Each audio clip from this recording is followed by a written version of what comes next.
پسر یه رخ سیگاری بکشم؟ بابا چی شد؟ چرا ناراحتی؟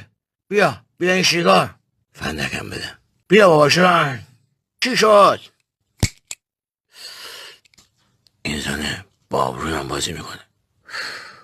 کی خر بابا؟ امروز مادرت بردم دکتر. من تو اتاق انتظار بودم، صدا مادرت میومد.